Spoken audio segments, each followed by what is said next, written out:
Who remembers the awesome family vacations? Stick around, let's talk about it. All I need are some tasty waves, cool buzz, and I'm fine. What's up, everybody? It's Rad. Welcome back to the channel, back with another video. And today I am coming to you from Puerto Vallarta, Mexico. And you can see behind me, or maybe you can't, the awesome view out of my room. And decided to just do it from the room instead of doing the walking down the beach thing, which would have been really cool, but it's kind of high tide. The waves are breaking really close to shore and it's really loud, and I don't know how the wind would work in the microphone. So I'll pop up some pictures throughout the video to kind of show the resort, which was awesome. But started, thinking about when I was a kid. Now, my mom and dad divorced before I can really remember, so I never had a family vacation where mom and dad were fighting over the map. But I do remember on the trips that I took with my mom, and then my aunt and uncle, who I went to Mount Rushmore with. They, there was always that what's that word? That vibe that they have, where they're a little stressed, they're frustrated, they're kind of snipping at one another, and a little angry at times. And you just never really, when you're a kid, you just don't really understand it. So with me, it's kind of like I love going places. Now, the cool thing with this trip is this trip was 100% free. I hit a contest for my work, and the top 40 people that hit it got an all expenses paid trip with their spouse or significant other. And in this case, the company that I work with now has never done this. The company that I worked with before has never done this. But the first company that I worked with, starting in 1999, we did it all the time. I went to Costa Rica a couple times. I went to Jamaica a couple times. So it's been 19 years since I've had a company trip. So this is it's nice, and it's even better when it's free, right? But I would have to say, as much as I love the 80s and the 70s, I really love how streamlined it is in 2025 when it comes to traveling, because it's already a drag, especially when you've got to get up early, you've got to get to the airport, especially when it's an international flight, you've got to get there sooner. Then when you land where you're at, you've got to go through customs. It's just a mess. So really the first day that you travel is just extremely tiring and frustrating. And then you have the few days at your destination, and then the next day, or the day when you fly back home, is the same. Like tomorrow, we're leaving tomorrow. We've got to leave here by 10 in the morning, and our flight leaves at around 2. We fly into Dallas, and then I kiss my wife bye, and she's flying back to San Antonio. Then I have to stay in Dallas, where we've got some cool videos coming up, because I'm going to be, as I said, meeting up with Brandon from Gen X POV, and we're going to, do something. And but I've got some training that I have to go through Thursday through Sunday. So then I fly back home on Sunday. But so now it's kind of the day before you leave, right? And you're looking at the room, which is destroyed. My wife and I are weird. We don't necessarily like to have housekeepers come in when we're at a place for a long time. We put the do not disturb sign on there, keep the room fairly clean, get some new towels when we need, but just, kind of keep people out of the room. But I got to get ready. So a good chunk of today is going to be spent getting ready for tomorrow.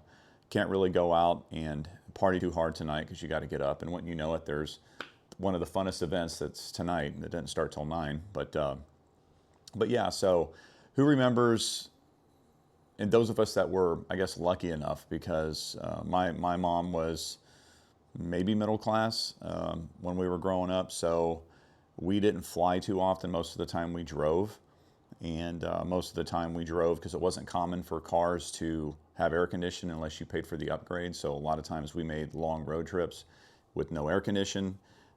You had a map, and that's about it. You played slug bug. Did a pick a car thing, or when 18 wheelers came by, you do the honking the horn thing. So you did a lot of stuff to pass the time while you're in the car. We didn't have iPads, we didn't have cell phones, obviously. We had landmarks. So we would go down a road and see a landmark, and sometimes mom would pull over and we'd have to read it and see what it is. And just, it was just kind of like the vacation movie where, but not that chaotic, right? Where, you had certain things along the way that you would stop and check out. And which kind of made it fun, which is why I kind of love to drive now when we go on trips. My wife hates to have to drive, but I love to drive, because if I'm going to a destination that's new to me, it's a place that I've never seen, and the journey getting there is the fun, because you see so many different things. And but when you had to fly back then, as you know, if you're my age, you know that they allowed smoking on planes back then. And so you're basically stuck in this metal tube in the air with people smoking everywhere. So, as you can imagine, the top half of the plane was just this plume of smoke. It was horrible. I cannot believe they allowed that to happen even in the 80s. But so you would have to do that. And then so you got off the airplane as a 8-year-old smelling like a cigarette. And it just wasn't, like I said, it just wasn't, obviously things progress. And that's why I'm saying in 2025, it's, you check in online, you print your tags, you go there, you go through TSA, and sometimes that can be slow, but it's just so much more convenient in an inconvenient situation. Because, again, getting to the destination is the fun, is when you're at the destination is the fun part, but getting there still sucks. No matter if it's easier to do it today than it was in the 80s, it still sucks to have to do it. But what do y'all think? What were some vacations that you can recall growing up as a kid? Did you fly? Did you drive? I think flying was a privilege. It wasn't something that I think I maybe only did one time with my mom. Every other time it was driving. It was my aunt and uncle was driving. We drove from San Antonio or Corpus Christi all the way to South Dakota to see Mount Rushmore. I remember staying in some little log cabins that were there, or little cabins that were there. And then, of course, when we would drive to Six Flags or whatever, everything was a decent little drive. Garner State Park, which is an awesome park here in Texas that we went to a lot to camp at, it was still a good 2 or 3 hour drive away. And then, of course, when I was halfway through second grade, so when my mom moved us up to Nebraska for those few years, and then, of course, we loaded up some stuff in a car, and it was a Chevy Chevette, and the little 4-door, it was white with blue interior, stick shift, and drove up to Lincoln, Nebraska. So again, what are some of your stories? I didn't, other than Mount Rushmore and maybe Six Flags, I didn't really do much. But we lived in Corpus, so we were always at the beach. We were always at the beach, which is fun, right? I have no complaints with that. But what were some of the memorable vacations that you had as a kid? Or did you take any at all? And if so, do you remember mom and dad fighting? Did they give you the map duties if you were driving? Did they make you give them directions? Were you their Google Maps, or what was it, Yahoo Maps? What's the one that first started that whole map thing? We used to print them out, right, on the computer.